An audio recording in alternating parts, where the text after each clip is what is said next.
შუადღე მშვიდობის დღეს ორშაბათია, ახალ სამუშაო კვირას ტრადიციულად ერთად ვიწყებთ. მე იმედი მაქვს, რომ კარგად დაისვენეთ უქმე დღეებში და ახლა მზად ხართ გაორმაგებული ძალებით დაიწყოთ ახალი სამუშაო კვირა. როგორ ხართ? ჩვენთან ერთად დარჩება ტელემაყურებელი და აუცილებლად უნდა დარჩეს 12-დან 2 საათამდე. მათ შევთავაზებთ ძალიან საინტერესო თემებს და ამ დღეს ასე ვთქვათ შევეცდებით რომ გავუნეიტრალოთ. ძიმედ წოდებული ორშაბათი. კი, მე მიყვარს ორშაბათი და მიყვარს იმიტომ რომ მოვდივართ აქ და მაყურებელს ხვდებით და ვისმენ ძალიან ბევრ საინტერესოს მაყურებელთან ერთად. ამინდი დღესაც არ არის დიდი გადასარევი. და სულ არ არის ორშაბათი მძიმე დღე, ხო? ხო, და პრინციპში არც ფული მე მძიმე დღეს და იმედია რომ ჩვენთან გაატარებთ ამ უახლოეს 2 საათს და მერეც 2 საათის მერე ნუ გადართავთ დარჩით GDS. სამნი რო ვართ. ერთი ქალბატონი რო გვაკლია, ნუ კამკა. სიმძიმე ვერ აიტანა ორშაბათი დღის და გადაავა. არა, ვთქვათ მაყურებელს, რომ ჯანმრთელობის პრობლემები შეექმნა, ვირუსი, რომელიც დატრიალებს ჩვენს ქალაქში, მასაც შეხვდა და შესაბამისად სახლშია გამოჯანმრთელდება და რა თქმა უნდა, ამ დღეებში აუცილებლად შემოგვიერთდება. ხო, ისე ვირუსებს უნდა უფრთხილდეთ. ძალიან ბევრი ცუდი ვირუსი დაწწის ჩვენს ქუჩებში. ისე ზამთართან ერთად ეს გარდაუვალია. ამიტომ ფრთხილად უნდა ვიყო და რაღაც ჰიგიენის ნორმები უნდა დავიწყოთ. კი, ნამდვილად. რაღაც გავიწყდება, თქვა და ამიტომ მე მავიწყდება, არა, მე ყოველთვის მახსოვსო თქვენ ხართ უბადლოდ ლამაზები. აი, და რატომ? იმიტომ რომ ჩვენს გარეგნობაზე ზრუნავს ფრანგული სილამაზის სალონების ქსელი Frank Pro, რომელსაც აქვს 40-წლიანი გამოცდილება და საქართველოს მას 2006 წლიდან შეუერთდა. საკოხალცით გარჯული.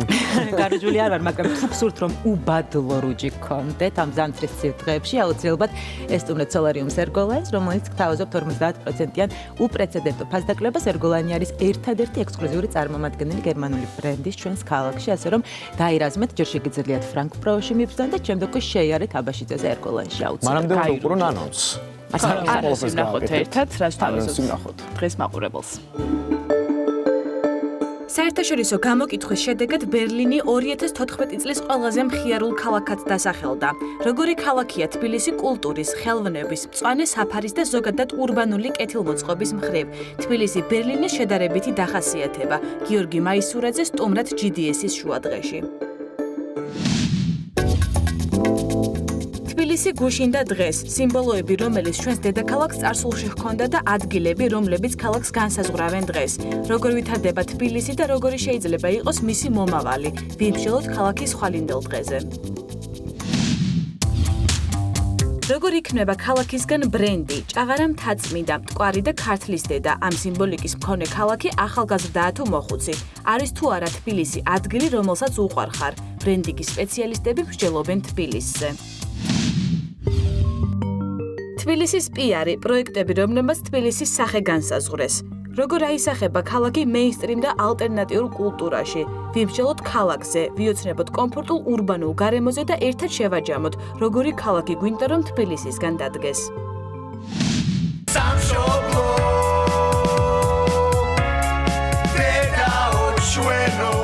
თანამედროვე ქართულ მუსიკაში შემსრულებლების ყველაზე ორიგინალური ერთობა. 5 მუსიკოსი და მათი ეფექტური მუსიკალური თვითირონია. ჯგუფი ყველა, რომელიც ყველას მოსწონს სტუმრად შუადღეში.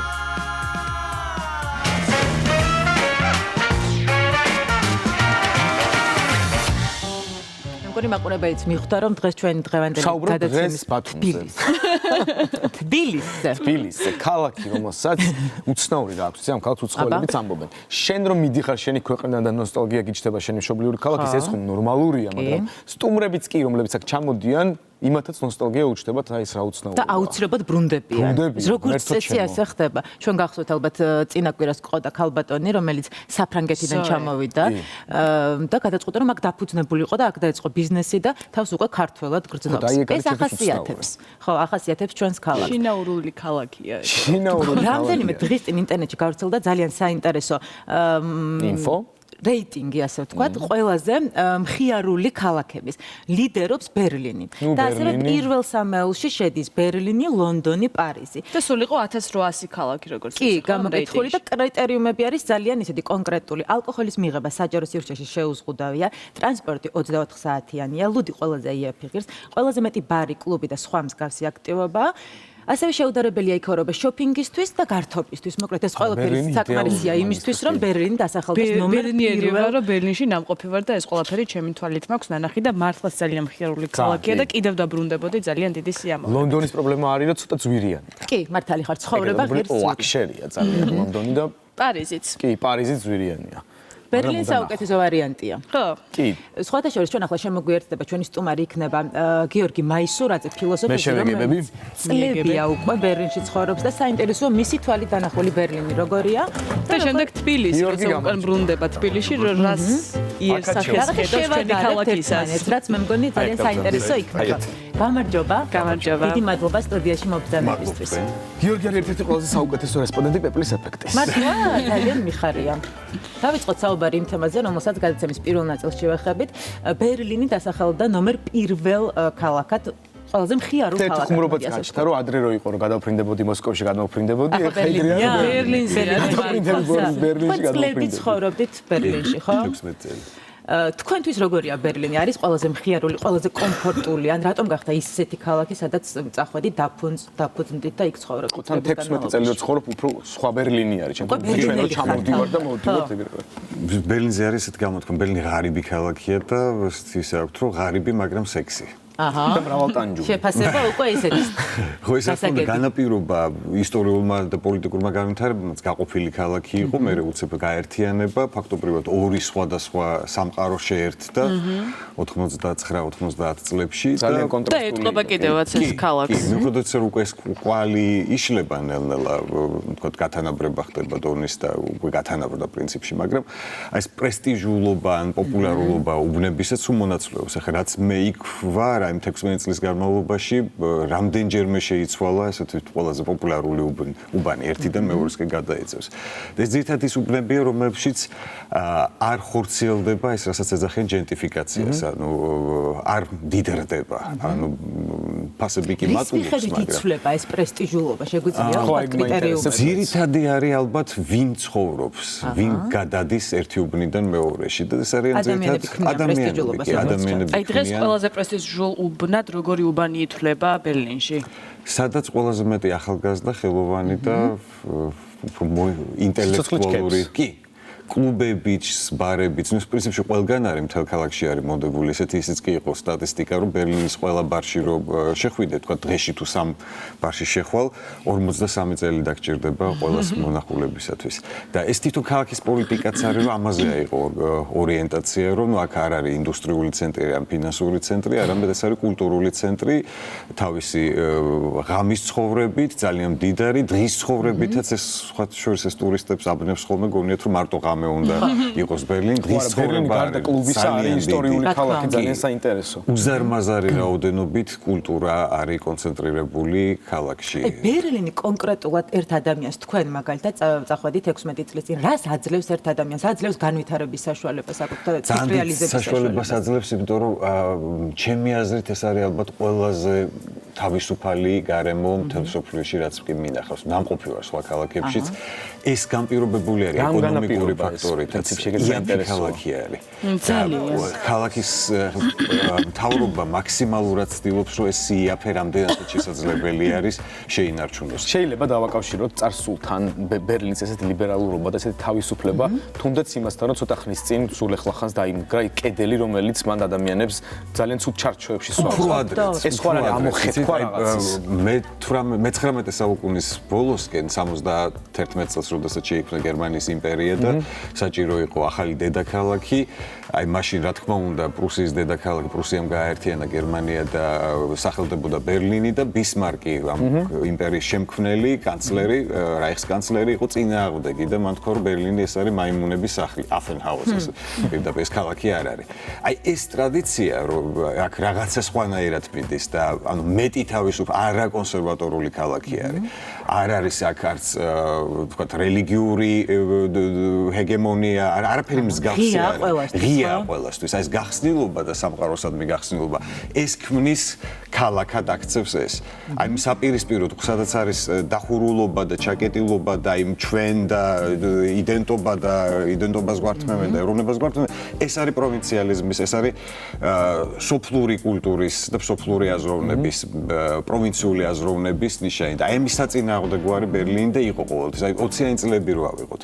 აი პირველი დიდი აფეთქება სოფლიოში მაშინ უკვე 20-იანი წლების ბერლინი მე-20 საუკუნის ეს გახდა რაღაც ესეთი კუნძულად, ოაზისად, ყველანაირი სახის თავისუფლების.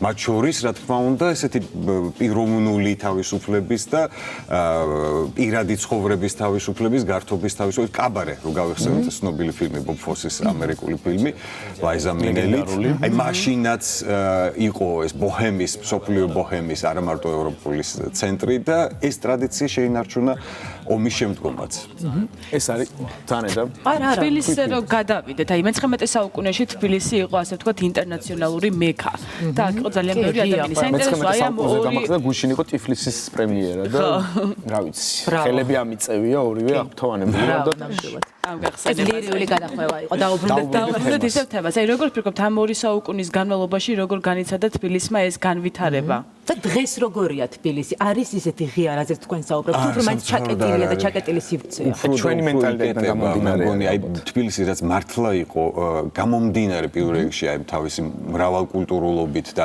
მრავალეთნიკურობით ძალიან ბევრი რა კი ღია ქალაქი მართლა მეტროპოლისი იყო მე-19 საუკუნის თბილისი და კერძოდ მე გამოვყოფდი უდიდეს დამსახურებას რუსეთის მეფის ნაცვლის მიხეილ ვორონცოვის რომელმაც გვაჩუქა დიდი ნაწილი ამ ქალაქის ამ მთელი ევროპული ქალაქი ვორონცოვის რაღაც ღირსებები ზითად გვახსოვს ხოლმე რომ ცუდი რაღაცეები იქნა და რაღაცები ცუდი რაღაცეები იქნა მაგალითად აგრძელა ფეკალიების ბინიდან გამოტანა და ქუჩაში ფასიდან გამოყრა გააგო ქვაფენილი დააგო და ეს მიაჩნდათ ქართული ტრადიციების ტალახში სიარული უყვარდათ და მე არ გვირტყავდა და არ გვაწამებდა და ამით გაგვყონა თურმე რომ გვეფერებოდა და პრივილეგიებს მაგრამ ვორონცოვის გახსნილი არის საჯარო ბიბლიოთეკა ქართული თეატრი ოპერა ფაქტობრივად ის რომ საქართველოში გამოჩნდნენ სამოციანელები თერგდალეულები ამ პოლიტიკურად თუ ეკონომიურად მოამზადა ვორონცოვმა. ხრას ვითხოვთ რუსეთის იმპერიის მეფის ნაცვლისგან, არა მეც. რამ ეროვნულ მოძრაობას ვერ ჩაუდგებოდა სათავეში. მაგრამ ეს ბაზა შექმნილია მისი 10 წლიანი მმართველობის დროს. შენ დატოვე თბილისი 90-იანი წლებში. ეს არის საშინელ პერიოდში მაინც ალბათ ხედავ რაღაც სხვაობებს და შედარებისთვის შეჭებს რო ადვილია შედარებები რომ ჩვენ წლების თბილისი და დღევანდელი ინტერვალი არ აქვს. რა თქმა უნდა თბილისი ახლა. ხო გუშინ კი არ იყო მთელი ღამე შუქი, მაგრამ ნუ შუქის პრობლემაა. ხო გუშინ შუქი რა მოგვარებული არის, თუმცა გზები ბოლო 2 წელია თუ 1 წელი არ ვიცი რაღაცა კატასტროფულ მდგომარეობაშია და მე მგონი ისეთი საერთოდ ისეთი საბეჭდილება რჩება რომ თითქოს თბილისს თავრობა აღარ აღავს. ცალკე არის პრემიებს თუ დანამატებს იღებენ, ვიცით ეს, მაგრამ რაში იღებენ გაურკვეველია, მაგრამ თვითონ ქალაქის განვითარებისკენ მე მგონი არაფერი არ კეთდება უკვე და დღეს თბილისი თანამედროვე რაღაცნაირად შეჭიდროვება. საუკუნის ქალაქის იმიჯი არ ჯდება? არანაირი კრიტერიუმით. სამწუხაროდ არა, ეს რაღაც ის თქვათ იგივე შარშანდელი მოვლენებიც რო გავიხსენოთ, რაღაც ესეთი მე მგონი მართლა არასდროს არ ყოფილა, რომ რაღაცა სიძულვილის და ანტიტოლერანტობის და შეუწყნარებლობის აი ესეთი მასშტაბი მე გულისხმობ 2013 წლის 17 მაისს ესეთი რაღაცა რომ მოხდებოდა თბილისში ჩვენ ეს არასდროს არ გვეგონა ეს იყო რაღაცა ფაშისტური დემონსტრაცია და რეალურად რაღაცა ქართული ფაშიზმის გამოვლინება რომელიც სამწუხაროდ ჩაატარა საქართველოს მართლმადიდებლურ ეკლესიას ეს მენტალური პრობლემაა მენტალური ციცით აი როდესაც ქალაქი ეს არის გახსნილი. აი ყველაზე ბანალურად ეს არის მრავალფეროვნება. ამის საწინააღმდეგო პროვინციალიზმი ეს არის დახურულობა და მუდმივი პარანოიდული შიში რომ ვიღაცა რაღაცას გვაქვს. და ეს როდესაც ხდება ეს უკვე კლავს იმას რასაც ქალაქი ქვია. ქალაქი არ არის მარტო მოგეხსენებათ ქუჩები და სიმრავლე და მოსახლეობის და გართობით არ შემოიფარგლება მარტო როგორი არის ქალაქი. რა კრიტერიუმებს უნდა აკმაყოფილებდეს თუნდაც დღეს თბილისი რომ იმ საერთაშორისო სტანდარტებს დავეციოთ მაინც. როგორი უნდა იყოს? მე მგონია რომ აი იგივე ბერლინთან პარალელები რო გავალოთ. ბერლინში მოხდა ფაქტობრივად მარიხუანის სრული ლეგალიზაცია თითქმის, იმიტომ არავინ არ ზღუდავს ამას. არც ქუჩაში კოცნას გზალავს ვინმე, არც სასმელის მას და ასე შემდეგ. ეს პირიქით, აი სწორედ ეს უქმნის მის სამყაროსადმი გახსნილობას და სოფლიო ქალაქად ქცევას. აი ახლა, როდესაც პოლიტიკოსები ვერ გაიგებ რატო რა კომპლექსები აქვს, რა პრობლემები აქვს, ამას უდავენ. ამ თავისუფლებებს იგივენაირად აღიქოს ქართველი ადამიანები ბერლინელი, რატო უნდა ქართველს ბერლინში? ბერლინში არის შეიძლება ითქვას, ეს დავარქვათ, ქართული ოცნება ხორციელდება ბერლინში. ქართველი ადამიანის. და რა არის ეს? ეს არის ელემენტარული თავისუფლებები, არა? თუ გინდა მოწევ, თუ გინდა დალევ, თუ გინდა აკოცებ ვიღაცას. კი, მაგრამ ისიც ვინც უცნაური სპეციფიკა აქვს და ეს არის ალბათ ქალაქის, ესეთი არის ნიუ-იორკიც, არა? არ გრძნობს თავს სტუმრად. ყველა სტუმარი არის თითქოს იქ. და ყველა მასპინძელი არის. არ გაგრძნობინებენ რომ შეხარ უცხო. შენი ქვეყანა ხდება, შენი ქალაქი. მომენტალურად ხდება შენი. ეს არის ქალაქი.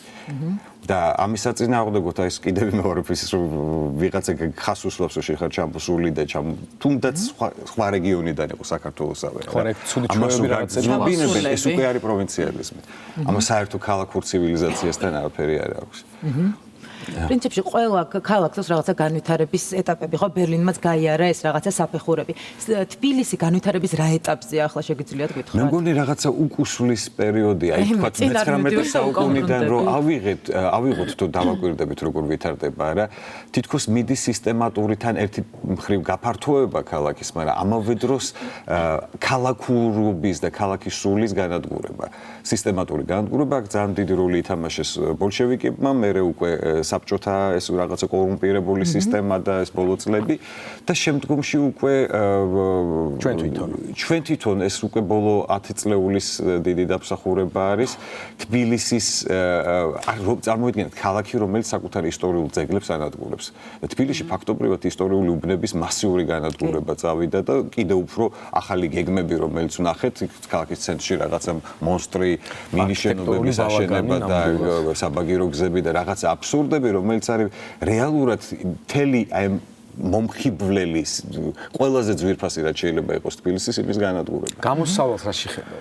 გამოსავალი ის იქნება რომ ძალიან ელემენტარული რაღაცები. ვინდა რომ პოზიტიურ ნოტაზე გეთხოვნა ძალიან ელემენტარული რაღაცებით საქართველოს თბილისის მთავრობას მოვიდეს ისეთი ადამიანი ან ამჟამინდელებს ცოტა ეჭვით უყურებ, მაგრამ იყოთ გამბედაობა ელემენტარული რაღაცები შემოიღონ მაგალითად ტროტუარებზე მანქანის აკრძალვა გადაყენების ეს რაღაცა ფეხით მოსიარულეებს ეს არის რაღაცა ბარბაროსობა 21 საუკუნის პირუტყობა რასაც ხდება აიმიდან კამათი შემოვიდა მაინც ვთვლი რომ ჩვენ თითოეული ჩვენგანის მენტალიტეტზე არის პირველ რიგში ეს დამოკიდებული როგორც არ უნდა აკრძალოს ბევრი რამე აკრძალული მაგრამ მაინც აკეთებენ ჩვენ პიროვნულზე რო არის დამოკიდებული ბერლინში რო ტროტუარზე ვინმე გაბედოს მანქანის დაყენება აფეთქებენ გადაწვა მაგრამ სწორედ ეგ არის სასაცილო რომ ბერლინელი არ დააყენებს მანქანას არ დააყენებს მაგრამ ვინმე რომ გაბედოს ეგეთი რაღაცა დაუმტვრევენ იმ დღეს რომ ამას გააკეთებს ხალხი ამას პოლიციას მოსულანს არ დაჭირდება და აკეთებენ კიდევაც ვიც თუ მოხდა ეგეთი რაღაცა ბერლინში ვიყავი მე მაგალითად პოლიციაზე გამახსენე და ვნატროლობდი რომ პოლიციის მანქანა სადმე დავინახო და ვერ ვნახე 9 დღის განმავლობაში საერთოდ შეგვიძლია გავაგრძელოთ ჩამონათვალი ხო ერთი ის რომ ტროტუარები რაც ყველას ძალიან გვაწუხებს უბრალოდ არ არის ადგილი ფეხით მოსიარულეების Facebook-ზე გვერდი რომ არსებობს თელი ამ თემაზე უკვე საგანგაშო მდგომარეობა უამრავი ფოტოთი და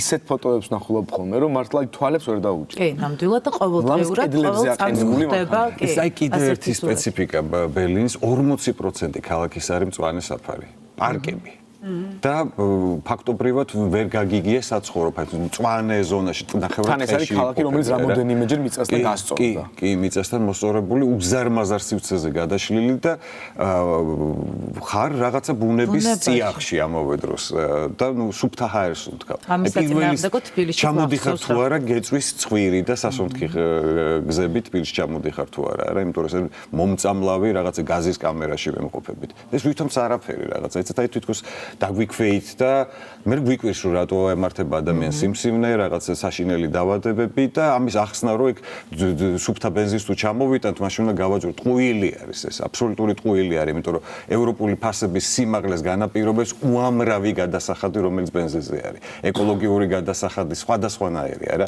ან თვითღირებულება არის წარმოუდგენლად დაბალი არა აქ არის რაღაცა მომხვეჭელობის თუ გამდიდრების რაღაცა სიხარბის მომენტი რომ აი ნაგავს გავყიდი მე დავწამლავი ხალხს დავწამლავ საკუთარ შვილებსაც მე მიკვირს რატო ავადდება ხალხი არა აი რაღაცნაირად ეს გონება გვაქვს დაქვეითებული რაღაც აზროვნება არის დაქვეითებული და იცით აი მე მაინც თუ პოზიტიური მასე შეიძლება რაღაცნაირად ახალი თაობა უნდა წამოვიდეს რომელსაც უბრალოდ გაუჩნდება პროტესტი და თუნდაც რადიკალური ფორმებით გამოხატავს რომელსაც არ გაუჩნდება სურვილი რომ საქართველოს დატოვოს და წავიდეს თქვა კი, და იქ სადაც თავისუფლება კარგია რომ წავიდეს ნახოს რა არის თავისუფლება და ჩამოვიდეს და სხვანაირად ჩამოიტანოს კი მიხვდეს რომ აი ეს ყველაფერი ეს მოტყუება და სიცრუეში ყოფნა და რაღაცა იდენტობების გვართმევენ და ესეთის ბოდვებზე დროის დაკარგვა ეს არის მართლა არარსებული თემებით დაკავება და რეალური თემები ძალიან ბევრია და ბევრი ამის გაკეთება შეიძლება და უნდა გავაკეთოთ რეალურად მეორე მხრივ აი ეს კონტრასტები რომელიც თბილისში მე ძალიან მიზიდავს და ძალიან მომწონს ეს ქმნის რაღაცნაირად აი ეს ანტაგონიზმები დაძაბულობები რადიკალური სიბნელე იმის პარალელურად რაღაცა ნათელი წერტილები თუნდაც მცირე იყოს ასეთი ნათელი წერტილები მაგრამ ეს იმუშავებს და რეალურად მაინც პოზიტიურად დავამთავრებდი ის რომ აი ამ წუდიაც რომელიც ძალიან ძლიერია და რომელიც პერიოდულად გამოდის ქუჩაში და იმუქრება და იგინება და ასე შემდეგ მათი განგაში ის ნიშანი არის ის რომ მთელი თავისი ეს ვითომ რაღაცა ეროვნულობა და ვითომ რაღაცა რელიგიურობა არაფერზე არ დგას აბსოლუტური ფუყე არის და ძალიან მალე არის როგორც საპრის ბუშტი ისე დაიშლება და ამას ვერ შეაჩერებენ ისინი ვერც ოქროს გუმბათებით და ვერც ოქროვილი ჯიპებით ეს მათი განწირულობის ნიშანი არის მათი რეალურად მათი დღეები დათვლილია და თბილისი ეს რაღაცნაირად ქალაქის მაგიაცაა, ქალაქის მისტიკაცაა, რომელიც დაიბრუნებს იმ პირველად სახეს, რომელიც წაართვეს მას პოლიტიკოსებმა, სამღვდელოებამ, ასეთ კორუმპირებულმა ხალხმა, ბიზნესმენებმა და ასე შემდეგ. ეს ქალაქი თავის რეგენერაცია მოხდება და დაიბრუნებს თავის ქალაქურ იერს და სახეს და აი გახსნილობას და ტოლერანტობას და მრავალფეროვნებას. სხვა შანსი არ არსებობს. ძალიან დიდი მადლობა. დიდი მადლობა. საინტერესო საუბრისთვის მართალი ხარ გიორგი საოცარი რესპონდენტი. ჩვენი სტუმარი. დიდი მადლობა კიდევ ერთხელ რეკლამის დროა და რეკლამის შემდეგ სწორედ თბილისის იერსახეზე უფრო ფცლად და დეტალურად ვისაუბრებთ, ასე რომ არ გადართოთ და გველოდეთ.